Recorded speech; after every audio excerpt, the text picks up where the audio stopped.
నిజ నిర్ధారణకు అంతిమ నిర్ణయం డిఎన్ఏ టెస్ట్. ఉన్నది ఉన్నట్లుగా వాస్తవాలను శోధించి వివరించే మన డిఎన్ఏ టీవీ, మన రాష్ట్రం, మన ఛానల్. నమస్కారం, డిఎన్ఏ న్యూస్ కి స్వాగతం. ముందుగా ముఖ్యాంశాలు. పోలవరం ఎడమ కాలువను పరిశీలించిన ముఖ్యమంత్రి చంద్రబాబు. వైసీపీ పాలనలో రాష్ట్రం దివాలా తీసిందన్న సీఎం. పోలవరం ప్రాజెక్టును గోదావరిలో కలిపేశారని ఆగ్రహం. విజయవాడ ఏపీఐఏసీ కాలనీలోని రైతు బజార్లో కౌంటర్ను ప్రారంభించిన మంత్రి నాదెండ్ల మనోహర్. నేటి నుంచి రాయితీపై బియ్యం, కందిపప్పు విక్రయిస్తున్నామని వెల్లడి. నిత్యావసర సరుకుల రాయితీపై ప్రభుత్వం చర్యలు తీసుకుంటుందని స్పష్టీకరణ. విజయవాడ పాత బస్తీలో అగ్ని ప్రమాదం. ఒక్కసారిగా చెలరేగిన మంటలలో 10 గోడౌన్లోని ప్లాస్టిక్ సామాగ్రి అగ్నికి ఆహుతి. అగ్నిమాపక సిబ్బంది రంగప్రవేశంతో మంటలను అదుపు చేసిన వైనం. సుమారుగా 40 లక్షల ఆస్తి నష్టం వాటిల్లిందని అంచనా. విజయవాడలో విజయ హాస్పిటల్ నిర్వాకం. కిడ్నీ రాకెట్ కేసులో విస్తుపోయే నిజాలు. కిడ్నీ బాధితుడిచ్చిన ఫిర్యాదుతో కిడ్నీ రాకెట్ వ్యవహారంపై నిగ్గు తేల్చిన పోలీసులు. వైసీపీ పాలనలో ఆంధ్రప్రదేశ్ దివాలా తీసిందని, ప్రభుత్వ ఖజానాలో డబ్బులు లేని పరిస్థితి నెలకొందని ముఖ్యమంత్రి చంద్రబాబు తెలిపారు. ఢిల్లీ పర్యటనలో ప్రధాని మోదీని కలిసినప్పుడు రాష్ట్ర ఆర్థిక పరిస్థితిని ఆయనకు వివరించారని చెప్పారు. కరుడు కట్టిన ఆర్థిక ఉగ్రవాదులు విశాఖను అడ్డంగా దోచుకున్నారని మండిపడ్డారు. ఎన్నికల్లో ఇచ్చిన హామీ మేరకు ఇసుకను ఉచితంగా పంపిణీ చేస్తున్నామని, ల్యాండ్ టైటిలింగ్ యాక్టును రద్దు చేశామని చెప్పారు. ఉత్తరాంధ్ర జిల్లాల పర్యటనలో భాగంగా అనకాపల్లి జిల్లా దార్లపూడిలో పోలవరం ఎడమ కాలువను ముఖ్యమంత్రి చంద్రబాబు పరిశీలించారు. ఈ సందర్భంగా ఆయన మాట్లాడుతూ టీడీపీ హయాంలో పోలవరం ప్రాజెక్టును 72% పూర్తి చేశామని చంద్రబాబు చెప్పారు. ఆ ప్రాజెక్టును గత ప్రభుత్వం గోదావరిలో కలిపివేసిందని దుయ్యబట్టారు. ఉత్తరాంధ్ర సుజల స్రవంతి ప్రాజెక్టుతో 1,00,000 ఎకరాలకు సాగునీరు అందుతుందని, ఈ ప్రాజెక్టుకు 800 కోట్లు ఖర్చవుతుందని తెలిపారు. వీలైనంత త్వరగా ఈ ప్రాజెక్టును పూర్తి చేస్తామని చెప్పారు. పురుషోత్తపట్నం ఎత్తిపోతల పథకం ద్వారా 2,500 క్యూసెక్ల నీటిని తీసుకురావచ్చని తెలిపారు. గోదావరి, కృష్ణ, వంశధార, పెన్నా నదుల్ని అనుసంధానం చేయడం ద్వారా రాష్ట్రంలో కరువు లేకుండా చేస్తామని చంద్రబాబు చెప్పారు. రైతులకు న్యాయం చేయటం ఎన్డీఏ ప్రభుత్వ బాధ్యత అని అన్నారు. అబద్దాలు చెప్పే నాయకుల వ్యాఖ్యల్ని ఎప్పటికప్పుడు ఖండించాలని చెప్పారు. నిత్యావసర సరుకుల్ని రాయితీపై అందించేందుకు ఆంధ్రప్రదేశ్ రాష్ట్ర ప్రభుత్వ చర్యలు తీసుకుంది. రైతు బజార్లో రాయితీపై బియ్యం, కందిపప్పు పంపిణీ కోసం మంత్రి నాదెండ్ల మనోహర్ ప్రత్యేక కౌంటర్లు ఏర్పాటు చేశారు. విజయవాడ ఏపీఐఐసీ కాలనీలోని రైతు బజార్లో కౌంటర్ను మంత్రి నాదెండ్ల ప్రారంభించారు. విజయవాడ ఏపీఐఐసీ కాలనీలోని రైతు బజార్లో కౌంటర్ను ప్రారంభించిన అనంతరం మంత్రి మీడియాతో మాట్లాడారు. ఆంధ్రప్రదేశ్ రాష్ట్ర వ్యాప్తంగా సామాన్య ప్రజలకు ఇవాళ ఒక పండగ అని తెలిపారు. ధాన్యం కొనుగోలులో అన్యాయం జరుగుతున్నా దానిపైన పోరాటాలు చేస్తామని, రైతులకు చెల్లించవలసిన 600 కోట్లు కూడా త్వరలో చెల్లిస్తామని ప్రకటన చేశారు. ధరల స్థిరీకరణకు సంబంధించి రాష్ట్ర వ్యాప్తంగా రీటైలర్స్తో సమీక్షించామని, 284 అవుట్లెట్లో ఇవాళ కందిపప్పు, బియ్యం అందిస్తున్నామని వివరించారు. రోజుకు 391 మెట్రిక్ టన్నులు బియ్యం, 125 క్వింటాల కందిపప్పు అందుబాటులో ఉంచాం. పబ్లిక్ డిస్ట్రిబ్యూషన్ సిస్టంలో సామాన్యులకి అందించడంలో పొరపాటు రాకుండా చూస్తామని తెలిపారు. డీమార్ట్, ఉషోదయ, రిలయన్స్ లాంటి మార్టుల్లో కూడా రీటైల్గా అందుబాటులో ఉంచుతామని తెలియజేశారు. ఆ రోజు కూడా మేము పోరాటాలు చేశాం. గిట్టుబాటు ధర, కనీస మద్దతు ధర అనే 2 అంశాలపైన రైతుకి ఎక్కడ అన్యాయం జరగకూడదని చెప్పి మా శాఖ నుంచి మేము గత ప్రభుత్వం సుమారు 36,000 కోట్ల రూపాయలు కార్పొరేషన్ ద్వారా రుణాలు తీసుకుని 1,650 కోట్లు బకాయిలు రైతులకు చెల్లించకుండా వెళ్ళిపోయింది. అయినా కానీ ఇంత క్లిష్ట పరిస్థితుల్లో, ఆర్థిక ఇబ్బందుల్లో గౌరవ ముఖ్యమంత్రి గారి చొరవతోటి, ఉప ముఖ్యమంత్రి గారు చూపించిన చొరవతోటి 1,000 కోట్ల రూపాయలు తక్షణమే ఆర్థిక సాయం ఏదైతే రైతులు మేము చెల్లించాలో 1,600 కోట్ల నుంచి 1,000 కోట్ల రూపాయలు మేము ఆల్రెడీ చెల్లించాం. ఇంకొక 600 కోట్ల రూపాయలు త్వరలోనే చెల్లించాల్సిన అవసరం ఉంది. అది కూడా చెల్లిస్తాం. అందులో భాగంగా ఒక సమీక్షా సమావేశంలో ముఖ్యమంత్రి గారు ధరల గురించి ఒక స్థిరీకరణ తీసుకురావాలనే ఆలోచన వచ్చినప్పుడు అధికారులు మీ అందరం కూడా రాష్ట్ర వ్యాప్తంగా ఉన్న రైస్ మిల్లర్స్ని, హోల్సేలర్స్ని, రీటైలర్స్ని, సప్లయర్స్ అందరిని కూడా ఆహ్వానించి ప్రజలు ఎదుర్కొంటున్న సమస్యలపైన స్పందించాల్సిన బాధ్యత సమాజంలో మీకు ఉంటుంది. ఇదో కుటుంబ సమస్యగా మీరు కూడా భావించాలి. ఎందుకంటే ప్రతిరోజు ధరలు విపరీతంగా పెరిగిపోతున్నాయి. కందిపప్పు 181 రూపాయలు కిలోకి అమ్ముతున్నారు మార్కెట్లో.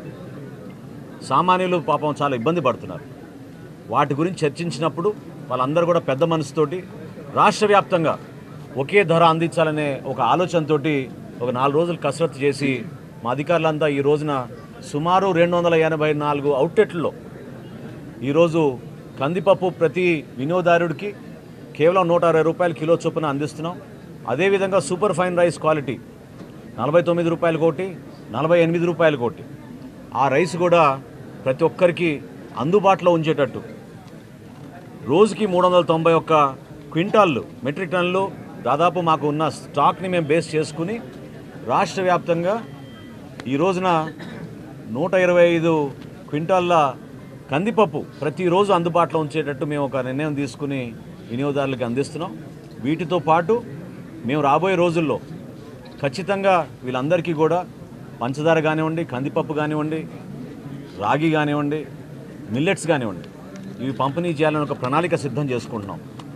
మనస్ఫూర్తిగా ఈ పండగ వాతావరణంలో ప్రతి ఒక్కరు పాల్గొనాలని గౌరవ శాసనసభ్యులు ఈరోజు ఏ విధంగా ప్రసాద్ గారు వచ్చి ఈ కార్యక్రమాల్లో పాల్గొన్నారు, జిల్లా యంత్రాంగం అంతా కలిసి వచ్చిందో కలెక్టర్ గారికి వాళ్ళ సిబ్బంది అందరినీ జిల్లా యంత్రాంగానికి మనస్ఫూర్తిగా నేను ధన్యవాదాలు తెలుపుకుంటున్నాను.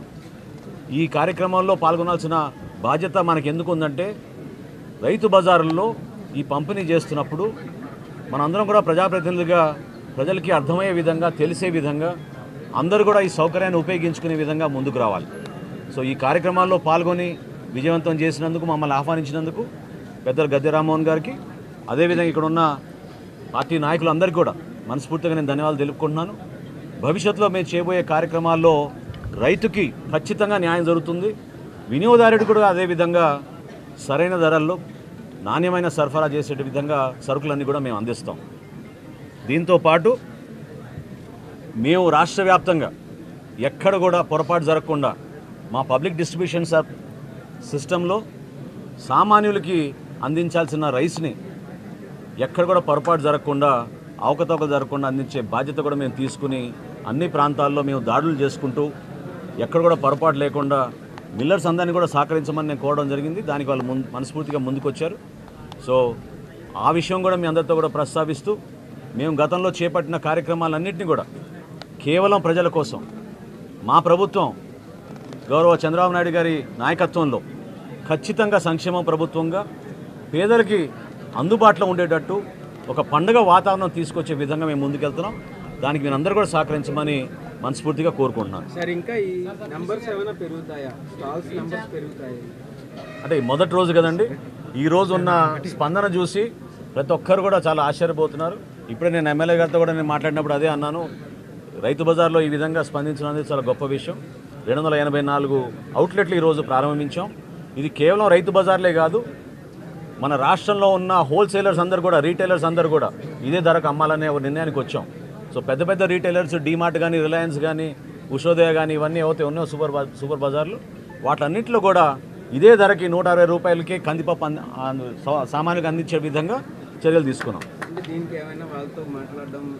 చర్చ జరిగింది, వాళ్ళు అంగీకారం వచ్చినాకనే మేము నిర్ణయం తీసుకుని ప్రకటించాం.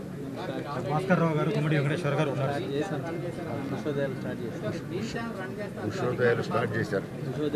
ఏమండి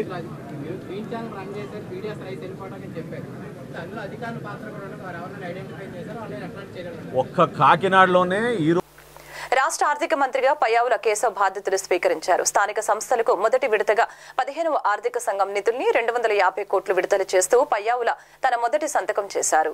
రాష్ట్రంలోని వివిధ స్థానిక సంస్థలకు మొదటి విడతగా 15వ ఆర్థిక సంఘం నిధులు 250 కోట్లను విడుదల చేస్తూ రాష్ట్ర ఆర్థిక, ప్రణాళిక, వాణిజ్య, శాసనసభ వ్యవహారాల శాఖ మంత్రి పయ్యావుల కేశవ్ తన మొదటి సంతకం చేశారు. ఈ మేరకు గురువారం రాష్ట్ర సచివాలయం 2వ భవనంలో వేద పండితుల ఆశీర్వచనాల మధ్య పూజా కార్యక్రమాల అనంతరం మంత్రిగా బాధ్యతలు స్వీకరించారు. ఈ సందర్భంగా మంత్రి పయ్యావుల కేశవ్ స్థానిక సంస్థలకు మొదటి విడతగా 15 ఆర్థిక సంఘం నిధులు 250 కోట్లను విడుదల చేస్తూ దసరంపై తొలి సంతకం చేశారు. రాష్ట్ర ముఖ్యమంత్రి చంద్రబాబు నాయుడు ఎన్నికల్లో ఇచ్చిన హామీ మేరకు వివిధ గ్రామ పంచాయతీలకు మొదటి విడతగా 15వ ఆర్థిక సంఘం నిధుల్ని విడుదల చేయడం జరిగిందని తెలిపారు. ఏపీ మంత్రి అచ్చెన్నాయుడు నేడు మత్స్యశాఖపై సమీక్ష సందర్భంగా ఆసక్తికర వ్యాఖ్యలు చేశారు. రాష్ట్రంలో మత్స్యశాఖ పరిస్థితి చూస్తూ ఉంటే చాలా బాధ కలుగుతుందని చెప్పారు. గత ప్రభుత్వంలో మత్స్యశాఖ ఉందన్న విషయం కూడా ఎవరికీ తెలియదని వ్యాఖ్యానించారు. మత్స్యశాఖ దుస్థితి చూస్తే చాలా బాధగా అనిపించిందని వ్యవసాయ శాఖ మంత్రి అచ్చెన్నాయుడు తెలిపారు. జాతీయ మత్స్యశాఖ దినోత్సవం సందర్భంగా మత్స్యకారుల అందరికీ శుభాకాంక్షలు తెలిపారు. తాను బాధ్యతలు తీసుకున్న తర్వాత మొదటిసారిగా రివ్యూ నిర్వహించానని చెప్పారు. అత్యంత సుదీర్ఘ సాగర తీరం ఉన్న రాష్ట్రం ఏపీ అని తెలిపారు. గత ప్రభుత్వ హయాంలో ఈ శాఖ ఉందా అనే విధంగా తయారు చేశారని మండిపడ్డారు. 4 హార్బర్లు ఉన్నాయని అందులో 2 పనిచేస్తున్నాయి, 2 పనిచేయటం లేదని తెలిపారు. హార్బర్లు ఎక్కువగా ఉంటే మత్స్య సంపద అభివృద్ధి చెందుతుంది తెలిపారు. హార్బర్స్ పూర్తిగా నిర్వీర్యం అయ్యాయని తెలియజేశారు. విజయవాడ పాత బస్తీలో అగ్ని ప్రమాదం చోటు చేసుకుంది. ఒక్కసారిగా చెలరేగిన మంటలు 10 గోదాంలోని ప్లాస్టిక్ సామాగ్రిని అగ్నికి ఆహుతి చేశాయి. స్థానికుల సమాచారంతో అగ్నిమాపక సిబ్బంది రంగప్రవేశం చేసి మంటల్ని అదుపు చేశారు. సుమారుగా 40 లక్షల ఆస్తి నష్టం వాటిల్లిందని అంచనా వేస్తున్నారు. పాత బస్తీలో నిన్న రాత్రి సుమారు 9 గంటల సమయంలో భారీ అగ్ని ప్రమాదం జరిగింది. ఒక్కసారిగా చెలరేగిన మంటలు 10 గోడౌన్లోని సామాగ్రిని అగ్నికి ఆహుతయ్యాయి. వివరాల్లోకి వెళ్తే స్థానిక బావనారాయణ వీధిలోని చిట్టూరి కాంప్లెక్స్ సమీపంలో ఉన్న విజయ్ కాంప్లెక్స్ 3వ అంతస్తులో సుమారు 10 గోడౌన్లు ఉన్నాయి. ఆ పరిసరాల్లో దుకాణాలకు సంబంధించిన యజమానులు ఈ భవనం పైన గోడౌన్లను నిర్వహిస్తున్నారు. బుధవారం రాత్రి ఆయా దుకాణాలకు చెందిన యజమానులు సిబ్బంది గోడౌన్లోని సరుకును సర్దుకునేందుకు వచ్చారు. గోడౌన్లో ఏసీలు వేసుకుని వారి పనుల్లో వారున్నారు. ఆ క్రమంలో ఒక్కసారిగా ఏసీలోంచి మంటలు చెలరేగి గోడౌన్కు పాకాయి. అన్ని గోడౌన్లలో ప్లాస్టిక్ గిఫ్ట్ ఆర్టికల్స్, చిన్నారులు ఆడుకునే బొమ్మలు, గోడ గడియారాలు వంటి సామాగ్రి అధికంగా ఉంది. ప్లాస్టిక్ కావటంతో మంటలు వేగంగా పాకాయి. ఆయా ప్రభుత్వ శాఖలకు చెందిన సిబ్బంది అక్కడికి చేరుకున్నారు. 3 ఫైర్ ఇంజన్లతో అగ్నిమాపక శాఖ సిబ్బంది అక్కడకు చేరుకుని మంటల్ని అదుపు చేశాయి. అనంతరం సిబ్బంది మిగిలిన సామాగ్రిని బయటకు తీసుకువచ్చే ప్రయత్నం చేశారు. ప్రమాద సమాచారం తెలియగానే విద్యుత్ శాఖ సరఫరాను నిలిపివేసింది. 1 టౌన్ పోలీస్ స్టేషన్కు చెందిన సిబ్బంది అక్కడకు చేరుకుని పరిస్థితిని అదుపు చేశారు. విజయవాడలో సంచలనం సృష్టించిన కిడ్నీ రాకెట్ వ్యవహారంలో డొంక కదులుతోంది. బాధితుడు మధుబాబు ఇచ్చిన ఇన్ఫర్మేషన్ తో కిడ్నీ గ్యాంగ్ కోసం వేట మొదలైంది. కిడ్నీ రాకెట్ వ్యవహారంలో భాష, వెంకట్, సుబ్రహ్మణ్యం అనే ముగ్గురి పాత్ర ఉందని పోలీసులు తేల్చారు. విజయవాడలో విజయ హాస్పిటల్ చేసిన నిర్వాకం సంచలనం రేపింది. కిడ్నీ రాకెట్ తెలుగు రాష్ట్రాల్లో తీవ్ర కలకలం సృష్టించింది. కిడ్నీ ఇస్తే 30 లక్షలు ఇస్తామని ఆశ చూపి గుంటూరుకు చెందిన ఓ వ్యక్తిని ఓ ముఠా మోసం చేసింది. కిడ్నీ దందా వెనుకనున్న బ్రోకర్ల కోసం పోలీసులు గాలింపు చేపట్టారు. 4 బృందాలతో ఆపరేషన్ నిర్వహిస్తున్నారు. ఇప్పటికే కిడ్నీ రాకెట్ వ్యవహారంలో 5గురిపై కేసు నమోదైంది. బాధితుడి ఫిర్యాదులో పేర్కొన్న అంశాల ఆధారంగా దర్యాప్తు చేపట్టారు. మోసం చేసి కిడ్నీ మార్పిడి చేయటం, నకిలీ పత్రాలు సృష్టించడం లాంటి నేరపూరితమైన చర్యలపై పలు సెక్షన్ల కింద కేసు నమోదు చేశారు. కిడ్నీ రాకెట్ వ్యవహారంలో భాష, వెంకట్, సుబ్రహ్మణ్యం అనే ముగ్గురి పాత్ర ఉందని పోలీసులు తేల్చారు. అటు కిడ్నీ కోల్పోయిన మధుబాబుకు గుంటూరు జీజీహెచ్లో చికిత్స అందిస్తున్నారు. కృష్ణా జిల్లా ఉంగుటూరు మండలం పెద్ద ఔటపల్లి వద్ద జాతీయ రహదారిపై రోడ్డు ప్రమాదం జరిగింది. బైకుపై వెళ్తున్న ఇద్దరిని వెనక నుండి లారీ ఢీకొట్టడంతో బైక్పై వెళ్తున్న ఇద్దరు అక్కడికక్కడే మృతి చెందారు. మృతులు చింతలపూడి మండలం ఎర్రగుంటపల్లికి చెందిన వి శ్యామ్ కుమార్, వయసు 28 సంవత్సరాలు. మరొక మహిళ వివరాలు తెలియాల్సి ఉంది. శ్యామ్ కుమార్ పోలీస్ డిపార్ట్మెంట్ లో పనిచేస్తున్నట్లు ఐడి కార్డు ఉంది. మృతులు ఏలూరు నుంచి విజయవాడ వైపు వస్తూ ఉండగా ఈ ప్రమాదం చోటు చేసుకుంది. గత వైఎస్ఆర్ కాంగ్రెస్ పార్టీ హయాంలో రాష్ట్ర కార్పొరేషన్ నిధులు దుర్వినియోగం అయ్యాయని విజయవాడ ఎంపీ కేశినేని చిన్ని ఆరోపించారు. 2019-24 మధ్యలో జరిగిన రాష్ట్ర కార్పొరేషన్ నిధుల దుర్వినియోగంపై పూర్తిస్థాయి విచారణ జరిపి బాధ్యులపై చర్యలు తీసుకుంటామని స్పష్టం చేశారు. విజయవాడ భారతీనగర్లో 6వ రోడ్లో విజయవాడ ఎంపీ కేశినేని చిన్ని, తూర్పు నియోజకవర్గం ఎమ్మెల్యే గద్దె రామ్మోహన్ సీసీ రోడ్డుకు శంకుస్థాపన చేశారు. ఈ సందర్భంగా వారు మాట్లాడుతూ 2014 నుంచి 19 మధ్యలో చంద్రబాబు నాయుడు ప్రభుత్వంలో విజయవాడ రోడ్ల వ్యవస్థ ఎంత ఘనంగా పనిచేసిందో చూశామని చెప్పారు. అదేవిధంగా రాష్ట్ర నిధులు, కేంద్ర నిధులు మన రాష్ట్రానికి పూర్తి స్థాయిలో వినియోగించేలా మేమందరం కృషి చేస్తామని అన్నారు. 2019 నుంచి 24 మధ్యలో రాష్ట్ర కార్పొరేషన్ నిధులు దుర్వినియోగం జరిగిందని పూర్తిస్థాయి విచారణ జరిపి బాధ్యులపై చర్యలు తీసుకుంటామని తెలిపారు. రాష్ట్రంలో అన్ని ప్రాంతాల్లో తెలుగుదేశం పార్టీ చరిత్ర సృష్టించే విధంగా అన్ని వర్గాల వాసులు, పేద ప్రజలు పూర్తి స్థాయిలో మద్దతిచ్చారని తెలిపారు. త్వరలో ఒక పెద్ద టెండర్ రాబోతుందని, నితిన్ గడ్కరీ పర్యవేక్షణలో మెడికల్ కాలేజీ, నిడమనూరు ఫ్లైఓవర్ పనులు మొదలు పెడతామని చెప్పారు. విజయవాడ నగర వాసులకు ట్రాఫిక్ కష్టాలు తగ్గించే విధంగా చంద్రబాబు ఆలోచనలు తగ్గట్లుగా ఫ్లైఓవర్ పనులు ప్రారంభిస్తామని అన్నారు. గత ప్రభుత్వం స్ట్రాంగ్ వాటర్ డ్రైనేజీ నిధులు దుర్వినియోగం చేశారు. పూర్తి స్థాయిలో విచారణ జరిపి స్ట్రాంగ్ వాటర్ డ్రైనేజీ పనులు ప్రారంభిస్తామని తెలిపారు. కార్పొరేటర్ రామచంద్రరావు గారు, అంతేకాకుండా ఎమ్మెల్యే గజరామ గారు, మున్సిపల్ కార్పొరేషన్ అధికారుల సహకారంతో శంకుస్థాపన చేయడం జరుగుతుంది.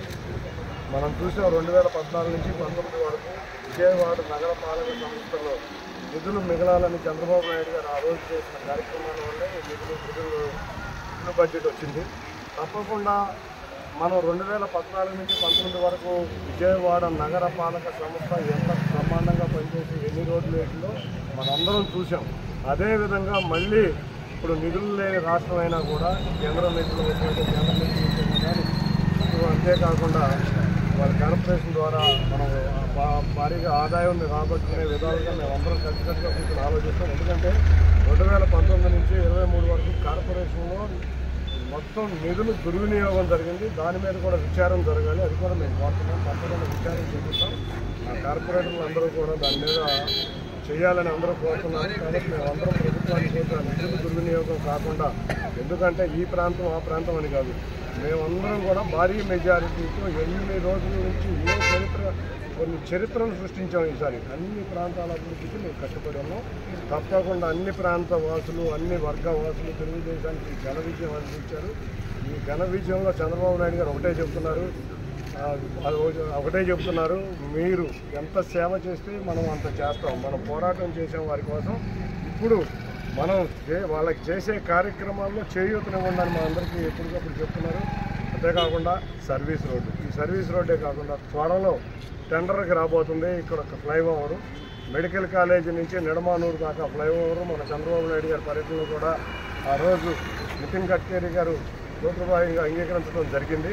త్వరలో అన్ని ఫార్మాలిటీస్ పూర్తయ్యి ఆ ఫ్లైఓవర్ కూడా వచ్చి నగరవాసులకు ఉన్న ట్రాఫిక్ కష్టాలు, అంతేకాకుండా డ్రైనేజీ ఇవాళ మన స్ట్రాంగ్ వాటర్ డ్రైనేజ్ నిధులు కూడా దుర్వినియోగం జరిగింది. అంటే దుర్వినియోగం కాదు, వేరే డిపార్ట్మెంట్కి ట్రాన్స్ఫర్ అయింది. తప్పకుండా స్ట్రాంగ్ వాటర్ డ్రైనేజ్ నిధులు కూడా తీసుకొచ్చి ఇక్కడ కావాల్సిన విధంగా అర్బన్ హౌసింగ్ మినిస్ట్రీలో కూడా మనం తప్పకుండా కావాల్సిన నిధులు మంజూరు చేసే విధంగా మా వంతు కృషి అందరితో కలిసి, ముఖ్యంగా మా ఎమ్మెల్యే గారు గజరామ్మోహన్ రావు గారితో కలిసి కృషి చేస్తామని మీ అందరికీ తెలియజేయడం జరిగింది. పర్యావరణాన్ని కాపాడటం మన బాధ్యత అని సెంట్రల్ ఎమ్మెల్యే బోండా ఉమ వ్యాఖ్యానించారు.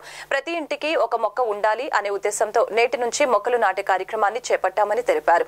కూటమి ప్రభుత్వ హయాంలో మరల నగరానికి పూర్వ వైభవం వస్తుందని స్పష్టం చేశారు. రాష్ట్ర వ్యాప్తంగా గ్రీనరీని పెద్దెత్తున అభివృద్ధిని చేసేందుకు ప్రభుత్వం శ్రీకారం చుట్టిందని సెంట్రల్ ఎమ్మెల్యే బోండా ఉమ తెలిపారు. గాంధీనగర్లో మొక్కలు నాటే కార్యక్రమంలో ఆయన పాల్గొని మొక్కలు నాటి వాటికి నీరు పోశారు. ఈ సందర్భంగా ఆయన మాట్లాడుతూ సెంట్రల్ నియోజకవర్గం వ్యాప్తంగా పెద్దెత్తున మొక్కలు నాటే కార్యక్రమం చేపడుతున్నామని తెలిపారు. స్వచ్ఛంద సంస్థలు విద్యార్థుల చేత మొక్కలు నాటడం ఒక ఉద్యమంగా చేయాలని నిర్ణయించామని, పర్యావరణాన్ని కాపాడుకోవటం ప్రతి ఒక్కరి బాధ్యత అని గుర్తు చేశారు. స్వచ్ఛంద సంస్థలు విద్యార్థుల చేత మొక్కలు నాటడం ఒక ఉద్యమంగా చేయాలని నిర్ణయించామని, పర్యావరణాన్ని కాపాడుకోవడం ప్రతి ఒక్కరి బాధ్యత అని ఆయన గుర్తు చేశారు. నేటి నుంచి ఇంటికి ఒక మొక్క కార్యక్రమంలో భాగంగా నేటి నుంచి ఈ కార్యక్రమాన్ని ప్రారంభించామని అన్నారు. కాలువలను పరిశుభ్రంగా ఉంచి పచ్చదనాన్ని పెంపొందిస్తామని వెల్లడించారు. విజయవాడ నగరానికి మరలా ముఖ్యమంత్రి చంద్రబాబు హయాంలో పూర్వ వైభవం వస్తుందని స్పష్టం చేశారు.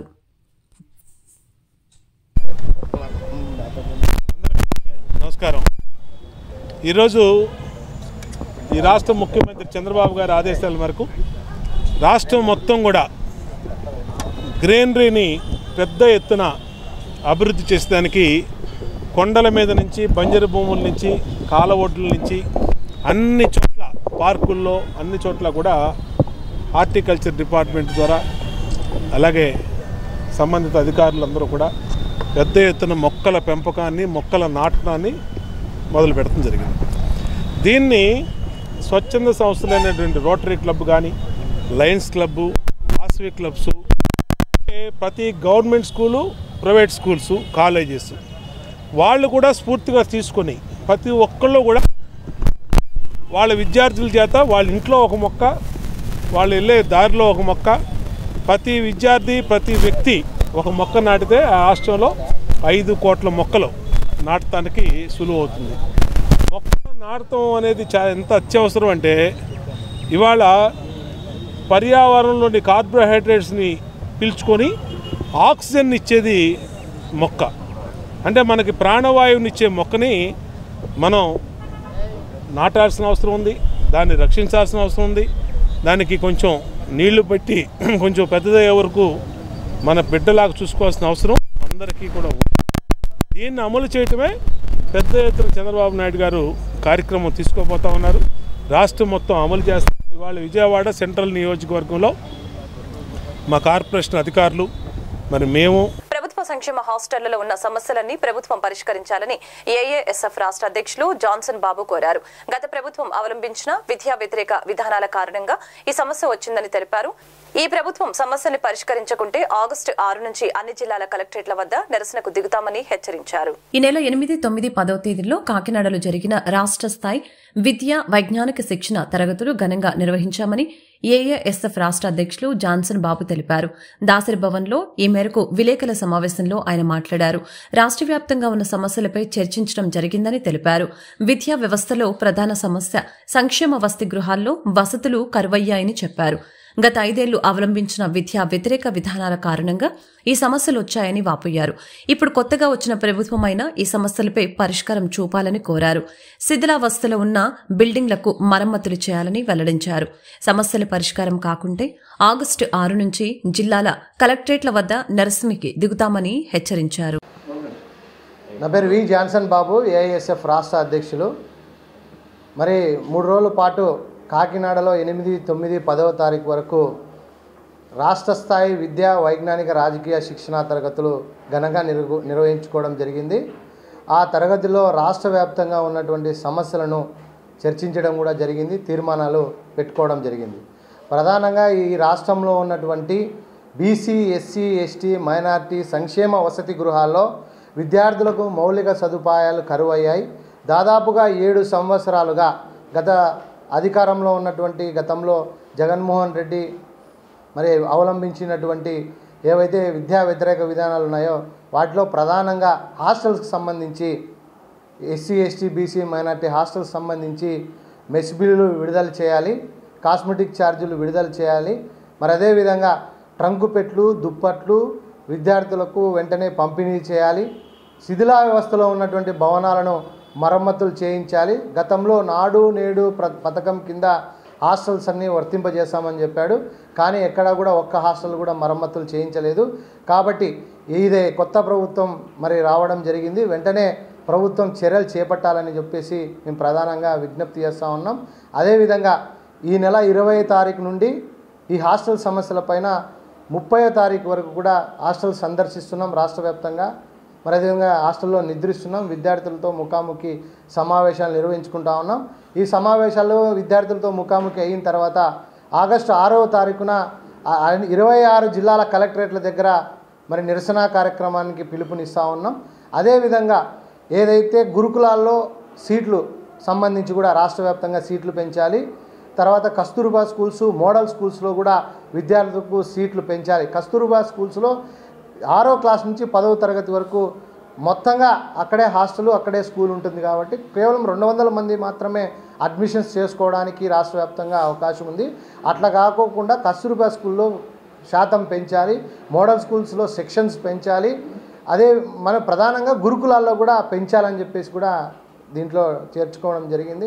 అదేవిధంగా ఇంజనీరింగ్ కళాశాలకు సంబంధించి కౌన్సిలింగ్ నిర్వహించబోతా ఉంది. ఆ కౌన్సిలింగ్ పూర్తిగా వెంటనే నిర్వహించాలి, ఫీజులు వెంటనే నిర్ధారణ చేయాలని చెప్పేసి కూడా ప్రధానంగా మేము విజ్ఞప్తి చేస్తూ ఉన్నాం. వీటన్నిటిపైన పూర్తి స్థాయిలో 6వ తారీఖున కలెక్టరేట్ల దగ్గర నిరసన కార్యక్రమాన్ని కూడా పిలుపునివ్వడం జరిగింది. విద్యార్థులంతా పాల్గొనాలి. కొత్తగా వచ్చిన ప్రభుత్వం వెంటనే వీటన్నిటిపైన స్పందించాలని కూడా మేము విజ్ఞప్తి చేస్తూ ఉన్నాం. ఎం సాయి కుమార్, ఏఐఎస్ఎఫ్ రాష్ట్ర కోశాధికారి. ఈ నెల ఏఐఎస్ఎఫ్ రాష్ట్ర వైజ్ఞానిక శిక్షణ తరగతులు కాకినాడలో 8, 9, 10 తారీఖుల్లో జరగడం జరిగింది. ఆ శిక్షణ తరగతులకు రాష్ట్ర వ్యాప్తంగా కూడా 250 మంది ప్రతినిధులు కూడా హాజరవ్వడం జరిగింది. సక్సెస్ఫుల్గా అక్కడ శిక్షణ తరగతులు కూడా నిర్వహించుకోవడం జరిగింది. అదే పద్ధతిలో రాష్ట్ర రోజున 10వ తారీఖున ఏఐఎస్ఎఫ్ రాష్ట్ర సమితి సమావేశాల్లో నిర్వహించుకొని రాష్ట్ర వ్యాప్తంగా ఉన్నటువంటి విద్యార్థుల యొక్క సమస్యలపైన చర్చించి ముఖ్యంగా ఆ నిర్ణయాలను కూడా తీసుకోవడం జరిగింది. ప్రధానమైనటువంటి డిమాండ్ ఏమంటే రాష్ట్ర వ్యాప్తంగా కూడా సాంఘిక సంక్షేమ హాస్టల్లో ఉన్నటువంటి సమస్యలు విద్యార్థినులు పడుతున్నటువంటి సమస్యలపైన చర్చించడం జరిగింది ఏఐఎస్ఎఫ్. ఆ పద్ధతిలో ఈ నెల 20 నుంచి 30 తారీఖు వరకు కూడా రాష్ట్ర వ్యాప్తంగా కూడా ఏఐఎస్ఎఫ్ రాష్ట్ర నాయకత్వం ఈరోజు హాస్టల్లో వెళ్ళి నిద్రించి విద్యార్థుల యొక్క సమస్యలను ఏవి ఉన్నాయి, ఏమి ఇంకా మెరుగైన వసతులు ఏ విధంగా కల్పించాలని చెప్పి కూడా ఆ పద్ధతిలో అక్కడ ఉన్నటువంటి సమస్యలను తెలుసుకొని ఈ వచ్చే నెల 6వ తారీఖున రాష్ట్ర వ్యాప్తంగా కూడా అన్ని జిల్లా కలెక్టర్ ఆఫీసుల ముందర నిరసన కార్యక్రమం తెలియజేసి అనంతరం వినతిపత్ర రూపంలో కూడా ఉన్నటువంటి సేకరించినటువంటి సమస్యలను కూడా ప్రభుత్వానికి తెలియజేయడం తద్వారా రాష్ట్ర ప్రభుత్వం సులువుగా విద్యార్థుల యొక్క సమస్యలను పరిష్కరించడానికి ఉపయోగపడుతుందని చెప్పి ఏఐఎస్ఎఫ్ రాష్ట్ర సమితి సమావేశాల్లో నిర్ణయించడం జరిగింది. ముఖ్యంగా గత ప్రభుత్వంలో ఉన్నటువంటి అనేక రకాలుగా విద్యార్థులను కూడా హాస్టల్లో పేద మధ్యతరగతి విద్యార్థులే అక్కడ చదువుతూ అక్కడ ఉంటారు కాబట్టి అలాంటి విద్యార్థులకి ఈరోజు న్యాయం జరగకుండా అనేక రకాలుగా వాళ్ళు ఎవరికి చెప్పుకోలేని స్థితిలో ఆడపిల్లలు కావచ్చు, అబ్బాయిలు కావచ్చు, వాళ్ళు చెప్పుకునేటువంటి వాళ్ళ సమస్యలు ఎవరికో చెప్పుకోవాలో కూడా తెలియనటువంటి సందర్భంలో అనేక రకాలుగా ఇబ్బంది పడ్డారు. అక్కడ కనీసం ఉండడానికి ఒక శిథిల వ్యవస్థలో ఉన్నటువంటి బిల్డింగులు కూడా ఉన్నాయి, అయినప్పటికీ అక్కడే ఉంచుతున్నారు. కనీసం వాళ్ళకి మెరుగైన వసతులు లేవు, తాగడానికి మంచి నీళ్లు లేవు, అదే పద్ధతిలో భోజనాలు లేవు, అయినప్పటికీ ఎవరు పట్టించుకునే స్థితిలో లేదు.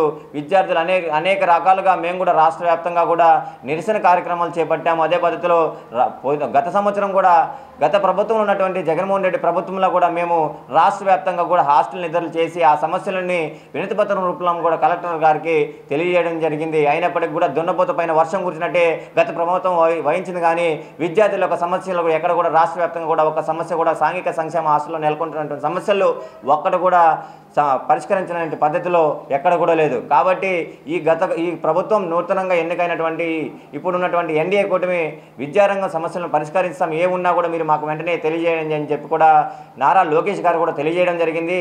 కాబట్టి మేము వెంటనే ఇలాంటి సమస్యలు ఏవైతే ఎక్కడెక్కడ ఉన్నాయో నెలకొంటున్న సమస్యలు విద్యార్థి యొక్క సమస్యలు రాష్ట్ర వ్యాప్తంగా ఉన్నటువంటి కూడా మేమందరూ కూడా వినతిపత్ర రూపంలో అన్ని తీసుకెళ్ళి కూడా నెక్స్ట్ మంత్ 6వ తారీఖున రాష్ట్ర వ్యాప్తంగా కూడా నిరసన కార్యక్రమం రూపంలో వినతిపత్రం తద్వారా వాళ్ళకి తెలియబడడం జరుగుతుంది.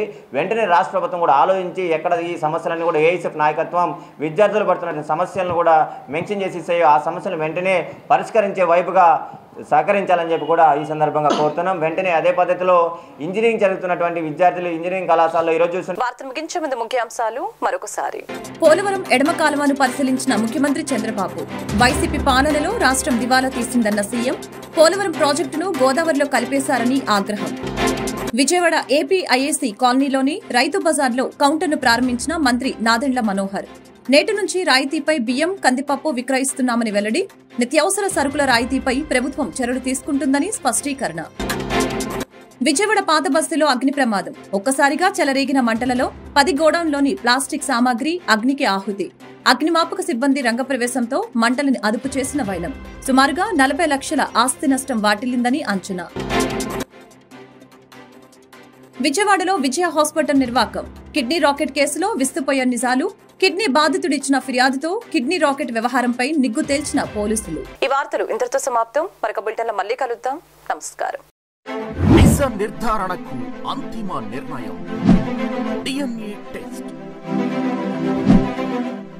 ఉన్నది ఉన్నట్లుగా వాస్తవాలను శోధించి వివరించే మన డిఎన్ఏ టీవీ. మన రాష్ట్రం, మన ఛానల్.